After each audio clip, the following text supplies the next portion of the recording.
is by, yeah, you are right. Nowadays, states also can, by the act of legislature, can create a charter. Charter na பட்டயம். பட்டயம்னா என்ன? நான் வந்து உங்களுக்கு certificate கொடுக்குறேன், நீங்கள் வந்து you are authorised to do this அப்படின்னு ஒரு charter. Okay, so what you come is to consider a charter. நீங்களும் கூட உட்காந்துங்க சார், நீங்கள் உங்களை தான் சொல்கிறேன் சார், நீங்கள் உட்காந்துங்க. I think it's yeah okay. Chartering அப்படின்னா ஒரு உனக்கு ஒரு அதிகாரம் அப்படின்னு சொல்கிறது. ஓகே, இந்த அதிகாரத்தை யார் தர்றது? இந்தியாவில் இப்போ சிஏ இன்ஸ்டிடியூட்டுக்குன்னா it was formed by an act of the parliament. Okay, parliament தான் நம்முடைய அபெக்ஸ் பாடி. அவங்க வந்து ஒரு சார்ட்டர் தர்றாங்க. ஸோ சிமிலர்லி இந்த குவாலிஃபிகேஷனுக்கு யூஎஸில் அந்த கண்ட்ரியில் இதுக்கு ஒரு சார்ட்டர் தர்றாங்க. சார்ட்டர்னா என்ன அர்த்தம்னா, நீங்கள் இன்னைக்கிலிருந்து உங்களுக்கு இந்த அதிகாரம் தரப்பட்டிருக்கிறது, ஒரு கம்பெனியில் போய் இது கரெக்டாக இருக்குன்னு சொல்லக்கூடிய அதிகாரம் உங்களுக்கு கிடைக்கிறது. இதுக்கு வந்து எக்ஸாம் எழுதினா போதும். சில நிறுவனங்கள் ஒரு ஆர்டிகல்ஷிப் பண்ண சொல்லுவாங்க, ஒரு கம்பெனியில் போய் இத்தனை வருஷம் எக்ஸ்பீரியன்ஸ் காட்ட சொல்லுவாங்க. இந்த மாதிரி இருக்கா அப்படின்றத நீங்கள் பார்த்துக்கங்க. இந்த யூஎஸ்சிஎம்ஏல என்னென்ன இருக்குது அதை நீங்கள் பார்த்துக்கிடணும். ஆனால் அதெல்லாம் வந்து டுவர்ட்ஸ் உங்களை ஒரு இண்டிபெண்ட், சுதந்திரம் மிக்க, அதிகாரம் மிக்க ஒரு ஒரு ஒரு அக்கௌண்டண்ட்டாக.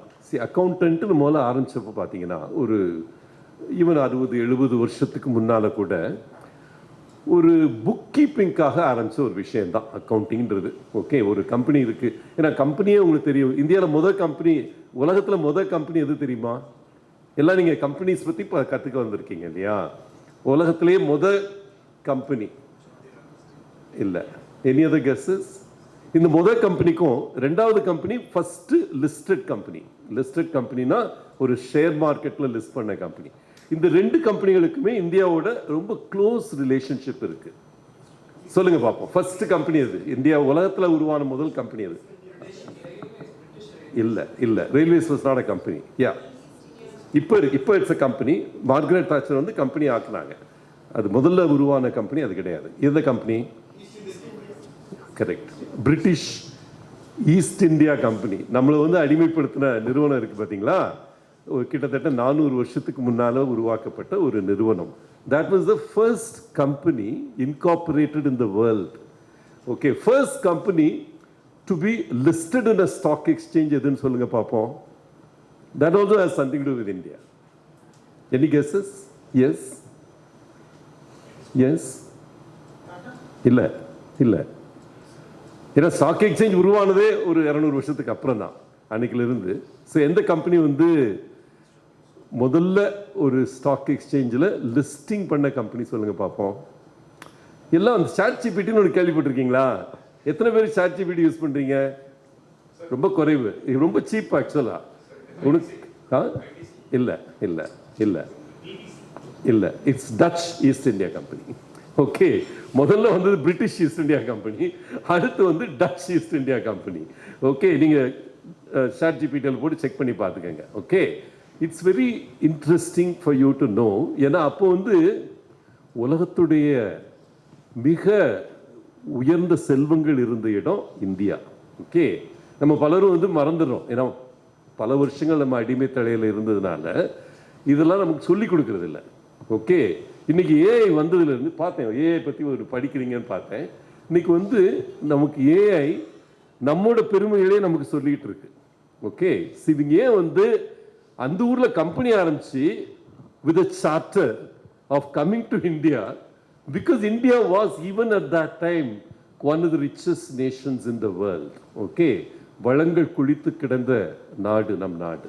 ஓகே, அப்போ வந்து இந்த மாதிரி ஒரு நிறுவனப்படுத்துதல் உலக அளவில் நடக்க ஆரம்பிச்சு. நிறுவனப்படுத்துதல் என்றால் கம்பெனியா உருமாற்றி கொண்டு வருவது. எப்படி வந்து சர்ச், இங்கே எவ்வளோ கிறிஸ்டியன்ஸ் இருக்கீங்க? கைதுக்க கிறிஸ்டியன்ஸ் அவ்வளோதானா? ஜோஷுவாலாம் கைதுக்க மாட்டேங்கிறாரு. ஓ, மாறிட்டீங்களா? மதம் மாறிட்டீங்களா? ஓகே, கிறிஸ்துவத்தில் church when it got set up, இந்த சர்ச் என்ற கட்டமைப்பு உருவாக துவங்கிய பொழுது அந்த சர்ச்ன்ற கட்டமைப்பில் இருந்த பல வழிமுறைகளை எடுத்து உருவாக்கப்பட்டது கம்பெனி என்ற கட்டமைப்பு. இந்த கம்பெனின்ற கட்டமைப்பு வந்து முதல்ல உருவாக்கப்பட்ட போது அந்த மாதிரி தான் உருவாச்சு. ஓகே, சர்ச்சில் இருக்கிற எல்லா டிசிப்ளின்ஸும் எடுத்து கொண்டு வந்து ஒரு முறைப்படுத்தப்பட்ட வணிக முறை அப்படின்னு வச்சுக்கோங்க, அதான் கம்பெனி. ஓகே, இந்த கம்பெனி வந்து உருவாக துவங்கி வர துவங்கியது. India was one of the earliest countries to create companies. தமிழ்நாட்டில் உருவான மிக முக்கியமான கம்பெனி என்னன்னு சொல்லுங்க பார்ப்போம். ஒரு 100-150 வருஷத்துக்கு முன்னால் உருவான கம்பெனி. எஸ், இல்லை இல்லை இல்லை இல்லை அதை உருவாக்கின ஒரு பேர் வந்து வ.உ. சிதம்பரம். யார் வ.உ.சி சொல்லுங்க பார்ப்போம். கப்பலோடி தமிழன். அவர் எப்படி கப்பல் ஓட்டினார் தெரியுமா? அவர் உருவாக்கின கம்பெனி பேரு Swadeshi shipping corporation limited. Okay, அந்த Swadeshi shipping corporation limited was one of the first companies. He raised shares. அந்த டயத்தில் அவர் வந்து பங்கு வெளியிட்டார். யாரு? நம்ம கப்பலோடி தமிழன். நம்ம சிவாஜி கணேசன் வச்சு கப்பலோடி தமிழன் படம்லாம் பார்த்துருப்பீங்க. ஆனால் அது வந்து அவங்க காட்டாத விஷயம் வந்து the evolution of company was very strong in India. ஒரு பேங்க் கேள்விப்பட்டிருப்பீங்க. அந்த பேங்க் பேர் தமிழ்நாடு மெர்கன்டைல் பேங்க். கேள்விப்பட்டிருக்கீங்களா? அந்த Tamil Nadu mercantile bank was created as a bank, as a public limited company. என்ன பேர்ல? Nadar bank limited, which was more than 125 years back. Okay, India has had a rich history of companies and its evolution. Okay, company அப்படின்ற ஒரு நிறுவனப்படுத்துதல் என்பது இந்தியாவில் 125 ஆண்டுகளுக்கு முன்னால் Swadeshi steam shipping கார்பரேஷன்ல இருந்து உருவான ஒரு விஷயம். ஓகே, அது நம்ம தமிழ்நாட்டில் உருவெடுத்த விஷயங்கள் ஒரு வகையில். ஸோ நீங்கள் என்ன பார்க்கணும்னா, இப்போ நீங்கள் படிக்க வந்திருக்கிற பாடம் இருக்கு. ஏன் வந்து இன்னைக்கு இந்தியாவிலே வந்து அதிகமாக சிஏ, சிஎஸ், சிஎம்ஏ, ஐசிஎம்ஏ, இப்போ யூஎஸ்சிஎம்ஏ இதெல்லாம் வந்து சாதாரண ஆண்கள் பெண்கள் இன்னைக்கு படிக்க ஆரம்பிச்சிருக்காங்க அப்படின்னா நம்ம டிஎன்ஏல இருக்கு. டிஎன்ஏ என்ன? நம்மளோட அடிப்படை அணுவில் இருக்கிறது. Okay, ability to do these chartered courses. Chartered courses அப்படின்னா அது especially girls, the kind of women who are doing these programs is phenomenally high. Okay, அதை ஒன்று முதல்ல பார்த்துக்கோங்க. Okay, now I come to ஏன் வந்து ஈவன் வெரி வெரி ஆர்டினரி ஃபேமிலியிலேருந்து வந்து இந்த சிஏ படித்தோ, சிஎம்ஏ படித்தோ, இல்லை உங்களை மாதிரி யூஎஸ்சிஎம்ஏ படித்தோ, they've gone to great heights. Okay, இன்னைக்கு வந்து பல பேர் ஒரு கட்டத்தில் கம்பெனிகளை நடத்துகிற திறனுக்கு உருவாயிருக்கிறாங்க. ஓகே, கம்பெனிகளை வந்து சிஇஓ இருந்து நடத்துகிறாங்க இன்னைக்கு people who have passed such chartered qualifications. உங்கள் குவாலிஃபிகேஷன் பேர் வந்து it's a chartered qualification.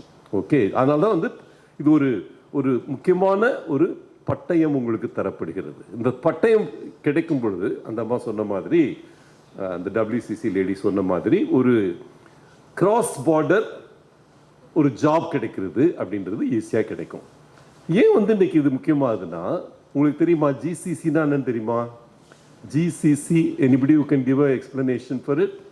GCC க்கு yes, Global Capability Center, Global Capacity Center. Okay, இன்னைக்கு என்ன நடக்குதுன்னா, உலகம் எங்கும் ஒரு காலத்தில் BPOன்னு ஒன்று வந்தது, பிஸ்னஸ் ப்ராசஸ் அவுட் சோர்சிங்னு. அது என்ன செய்வாங்க? when the undersea cables, உலகத்தில் ஒரு காலகட்டத்தில் not too long ago, 25 வருஷத்துக்கு முன்னால் தான் undersea cables started getting laid. இதுக்கு வந்து ஒரு நல்ல தமிழ் புத்தகம் உங்களுக்கு ப்ரிஸ்கிரைப் பண்ணுறேன். IMAல உங்களுக்கு வாங்கி கொடுத்தா கூட நல்லா இருக்கும். அந்த புத்தகம் வந்து ஆங்கிலத்தில் அதனுடைய பேர் வந்து ஒரு நிமிஷம், The World is Flat. அந்த புத்தகத்துக்கு பேர் உலகம் தட்டையாகி விட்டது. அந்த புத்தகத்துக்கு பேர் உலகம் தட்டையாகி விட்டது. தமிழில் வந்திருக்கு, பேப்பர் பேக்கில் இருக்கு. உங்களுக்கு எந்த புக்லையும் வாங்கி படிச்சுக்கலாம். அது என்ன சொல்கிறான்னா, அந்த புத்தகத்தில் ஒரு 25 வருடங்களுக்கு முன்னால் இந்த புத்தகம் எழுதப்பட்ட பொழுது தான் the world has become flat அப்படின்னா என்னாச்சு? சரி, உலகம் தட்டையா உருண்டையா சொல்லுங்க பார்ப்போம். எத்தனை பேர் உலகம் உருண்டைன்றவங்களாம் கை தூக்குங்க. 1 2 3 4. சரி, உலகம் தட்டன்றவங்களாம் கை தூக்குங்க. 1 தான், 2 பரவாயில்ல, 3. ஓகே. ஸோ முதல்ல வந்து உலகம் உருண்டைன்னு சொன்னவர் யாரு? யாரு? இல்லை, மெகல்லனுக்கு முன்னால் சொல்லிட்டாரு. இல்லை, கலீலியோ. கைதுக்குப்பா, அவருக்கு நல்லா கைதட்டுங்கப்பா. Okay okay. கலீலியோவுக்கு இந்த உலகம் என்ன பரிசு தந்தது? நோபல் பரிசு தந்தாங்களா? என்ன பரிசு தந்தது கலீலியோவுக்கு? கடல்ல போடல.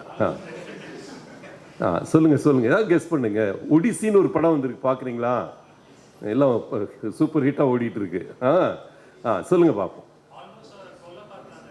கொன்னே விட்டாங்க. அவர் வந்து என்ன செஞ்சாங்க? விஷம் தந்து கொன்றது.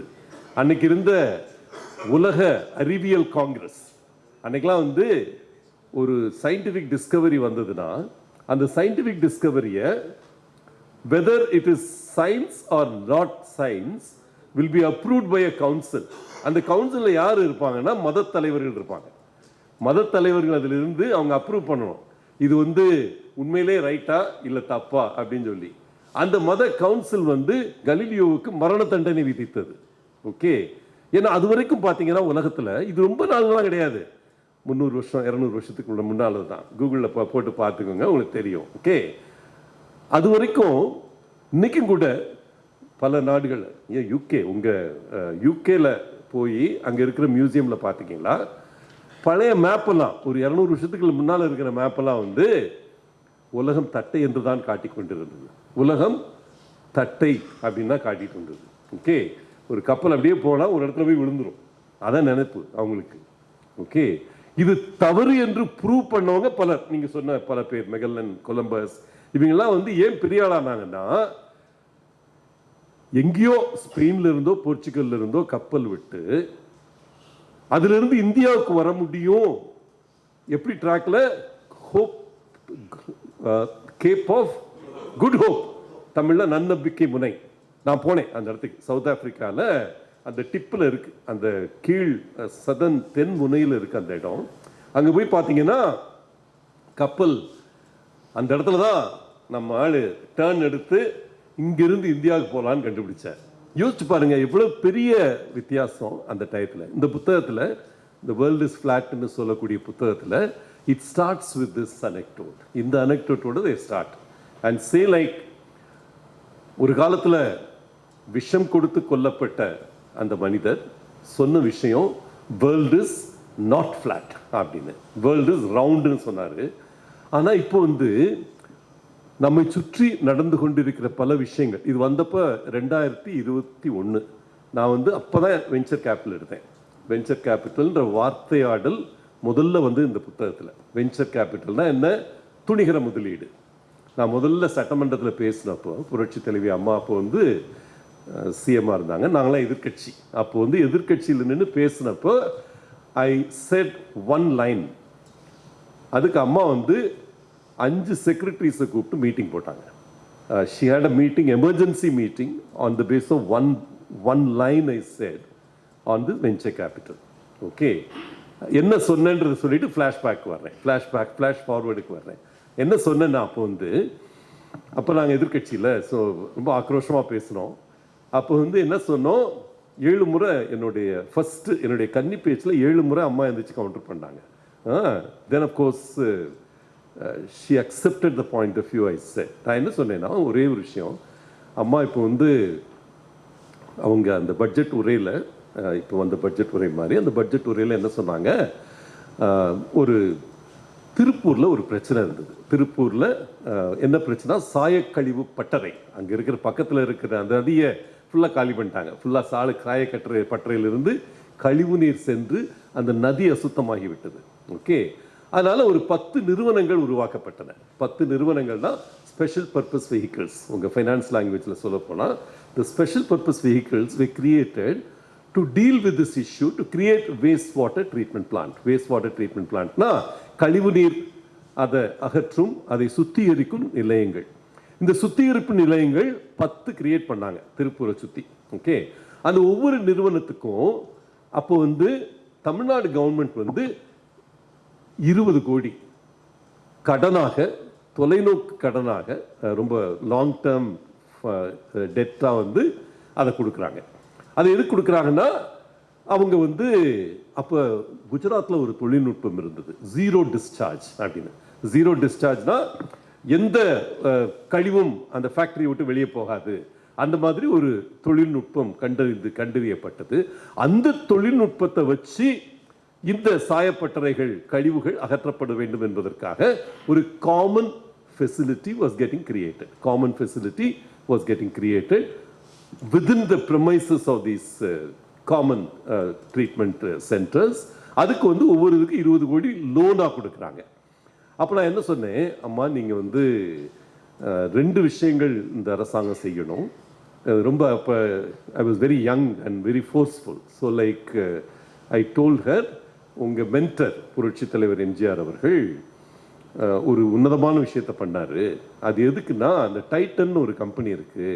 அந்த டைட்டன் கம்பெனிக்கு பல பேருக்கு மீனிங் தெரியாது. அதில் டைட்டனில் இருக்கிற டிஐ வந்து டாடா இண்டஸ்ட்ரீஸு, அதில் வர்ற டேன் வந்து தமிழ்நாடு. அதில் 26 விழுக்காடு இன்னைக்கும் கூட ஷேர் வச்சிருக்கிறது தமிழ்நாடு கவர்மெண்ட்டு. அந்த 26% நம்ம புரட்சி தலைவர் கொடுத்த 2.5 கோடிக்கு இன்னைக்கு நமக்கு 26% இருக்கு. இந்த 26% வந்து நீங்க இன்னைக்கு வெளிச்சம், அதில் உங்களுக்கு கிடைக்கிற இது வந்து 3 மாதத்துக்கு 3 பிளேட் முந்திரி பருப்பு கிடைக்குதுமா, வேற எதுவுமே கிடைக்கல. ஏன்னா வந்து உங்கள் அதிகாரிகள் 2 பேர் அந்த போர்டில் இருக்கிறாங்க. அது 2 பேருக்கும் 3 மாதத்துக்கு ஒருக்க போர்டு மீட்டிங் இருக்கும். அந்த போர்டு மீட்டிங் போனால் முந்திரி பருப்பும் நல்ல காஃபியும் கிடைக்கும், வேற எதுவும் கிடைக்கிறது இல்லை. நீங்கள் இதை வந்து டிஸ்இன்வெஸ்ட் பண்ணுங்க. டிஸ்இன்வெஸ்ட் பண்ணால் அன்னைக்கு தேதிக்கு தமிழ்நாடு அரசாங்கத்துக்கு 12,000 கோடி கிடைச்சிருக்கும். 12,000 கோடி கிடைச்சிருக்கும். இன்னைக்கு தேதிக்கு அதே டிஸ்இன்வெஸ்ட்மெண்ட் பண்ணாங்கன்னா, இன்னைக்கு கூட டிஸ்இன்வெஸ்ட் பண்ணல, இன்னைக்கு அதே டிஸ்இன்வெஸ்ட்மெண்ட் பண்ணாங்கன்னா கிட்டத்தட்ட 28,000 கோடி கிடைக்கும். அந்த நிறுவனத்துடைய சந்தை மதிப்பு இன்னைக்கு வந்து 1 லட்சம் கோடி. மார்க்கெட் கேப் இன்னைக்கு பார்த்தீங்கன்னா 1 லட்சம் கோடிக்கு மேலே டைட்டன் நிறுவனத்துக்கு. ஸோ அப்போ நான் என்ன சொன்னேன், நீங்கள் இதை எடுத்து இந்த 12,000 கோடி எடுத்துமா ஒரு 12 துணிகர முதலீடுகள் உருவாக்குங்க. 12 வெஞ்சர் கேபிட்டல் போடுங்க. ஒரு வெஞ்சர் கேபிட்டலுக்கு 1000 கோடி போடுங்க. அன்னைக்கு தேதிக்கு 2011 நான் அந்த ஸ்பீச் கொடுக்குறப்போ, அன்னைக்கு தேதிக்கு துணிகர முதலீடே பெருசா இல்லை அந்த டயத்தில். அப்போதான் சில நிறுவனங்கள் துவங்க ஆரம்பிச்சிருந்தது இந்த துணிகர முதலீட்டாளர்கள். அது வந்து முதலாளி இல்லாத முதலாடுமா, இது வந்து இதுக்கு பேர் முதலாளி இல்லாத முதலீடு. அப்போ அம்மா இருந்துச்சு கேட்டாங்க, அது என்ன அது சொல்ல வர்றீங்க?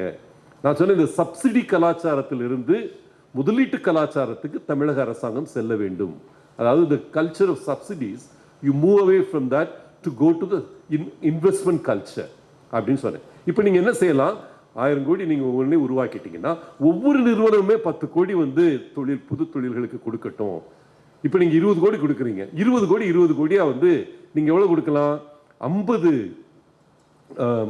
நிறுவனங்களுக்கு நீங்கள் இன்வெஸ்ட் பண்ணலாம்.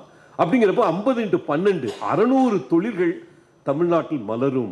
அதே நேரத்தில் இந்த 12,000 கோடி உங்களுக்கு எப்படி நீங்கள் 2.5 கோடி போட்டது 12,000 கோடியா பரிமளித்திருக்கிறதோ ஒரு கிட்டத்தட்ட 20 வருஷத்துல, இதே போல இந்த 12,000 கோடி அம்மா 1,20,000 கோடி ரூபாயாக மக்களுக்கு திரும்பி வரும். இதுதான் வந்து investment culture versus subsidy culture அப்படின்னு ஒரு வார்த்தை சொன்னேன். அம்மா வந்து 5 செக்ரட்டரிஸ் கூட்ட ஆலோசனை பண்ணி அதுக்கு அடுத்து உருவானது தான் இந்தியாவில் முதல் venture capital by a state government call biotech venture capital. அதில் உருவாகி இன்னைக்கு MS சுவாமிநாதன் பயோடெக் பார்க்னு OMRல இருக்கு, OMRலையோ அந்த இடத்துல இருக்கு. அது பெண்களுக்காக உருவாக்கப்பட்டது. யோசிச்சு பாருங்க, see the whole idea of understanding money, ஃபினான்ஸை வந்து புரிந்து கொள்வதற்கு இந்த சின்ன சின்ன விஷயங்கள் உங்களுக்கு சொல்ல விரும்புகிறேன். ஓகே, இப்போ நீங்கள் எடுக்கிற சப்ஜெக்ட் ஓகே USCMA அப்படின்னு எடுத்தீங்கன்னா, 1 இது கம்பெனிகளை பற்றி புரிஞ்சுக்கிறது, 2 இது வந்து நிதி மேலாண்மையை பற்றி புரிஞ்சுக்கிறது. நிதி மேலாண்மையில் இருக்கக்கூடிய உன்னதமான விஷயங்களை எடுத்து சொல்றதா மேனேஜ்மெண்ட் அக்கௌண்டிங்.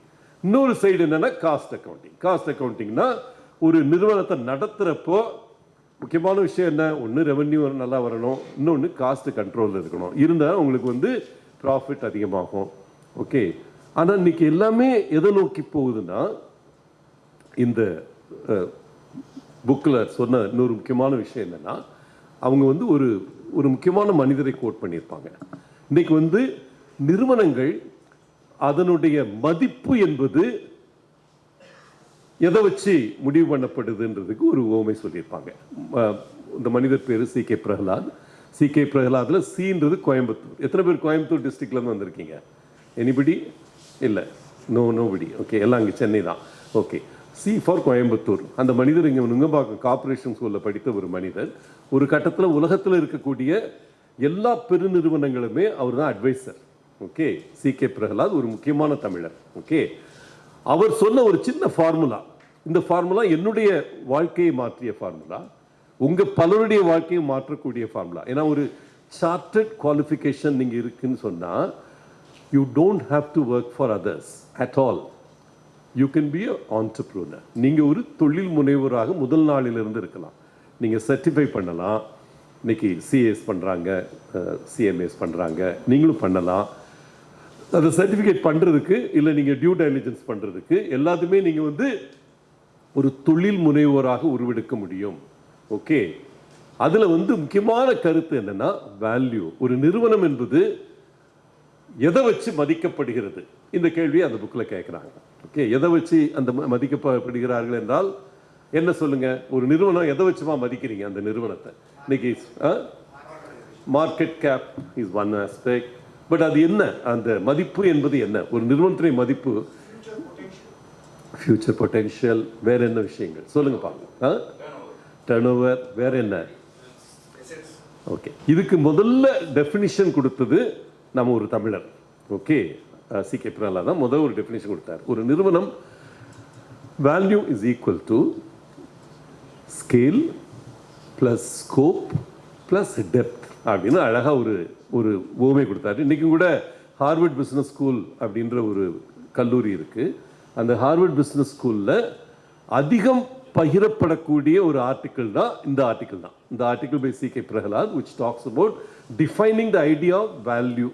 ஓகே, வேல்யூன்றது என்ன? அந்த மதிப்பு என்பதற்கு அர்த்தம் வந்து எவ்வளவு பெரிய நிறுவனம் நடத்துறீங்க. சார் சொன்ன அந்த turn over, number of branches, number of employees, இதெல்லாம் aspects of scale. Okay, then aspects of scope வந்து என்னென்னலாம் செய்றீங்க. ஓகே, என்னென்னலாம் செய்றீங்கன்னா இப்போ நீங்கள் ஒரு இப்போ சாரோட நிறுவனம் என்ன அவோக்காவா அனோவா அனோவா அப்படின்னு ஒரு நிறுவனம் சார் நடத்துறாரு. உங்கள் இன்கமிங் பிரசிடென்ட் சந்திரசேகர் சார் வந்து அனோவான்னு ஒன்று நடத்துறாரு. இப்போ இந்த அனோவா வந்து நிதிநிலை சார்ந்த சேவைகள் அளிக்கக்கூடிய ஒரு நிறுவனம். நிதிநிலை சார்ந்த என்னென்ன சேவைகள் அளிக்க முடியும்? ஒரு பப்ளிக் இஷ்யூ போகிறவங்களுக்கு ஃபண்ட் ரைஸ் பண்ண முடியும். அவங்க வந்து ஒரு என்னம்மா எதுவும் பிரச்சனையா? என்ன இந்த ரொம்ப அதிகமாக பேசிட்டேனா? டைம் கிராஸ் பண்ணிட்டேனா? ஓகே ஓகே, கொஞ்சம் இதுனா இதை கேட்டு நீங்கள் பண்ணலாம், ஒன்றும் பிரச்சனை இல்லை. another guest is coming. ஓ, அதான் என் டைம் எப்போ முடியுது? இன்னும் எவ்வளோ நேரம் இருக்குது? Okay okay okay okay, no issue. So like scale ஸ்கோப்புன்றது வந்து என்னென்னலாம் ஒரு நிறுவனம் பண்ண முடியும் அப்படின்றது அடுத்த இஷ்யூ. அதில் ஓகே ஓகே, ஸோ லைக் என்னெல்லாம் செய்யணுன்றதுல இப்போ fund raise for equity, fund raise for debt, it can also be advisory for helping a company evaluate whether it can do a public issue or not do a public issue. They can also do support. They can play the role of if he has a qualified institutional buyer kind of a recognition, as I think he's a category 1 merchant banker or whatever. So investment banking பண்ண முடியுமா?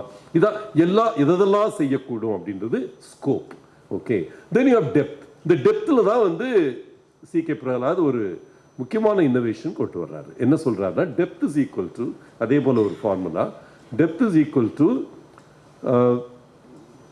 Management bandwidth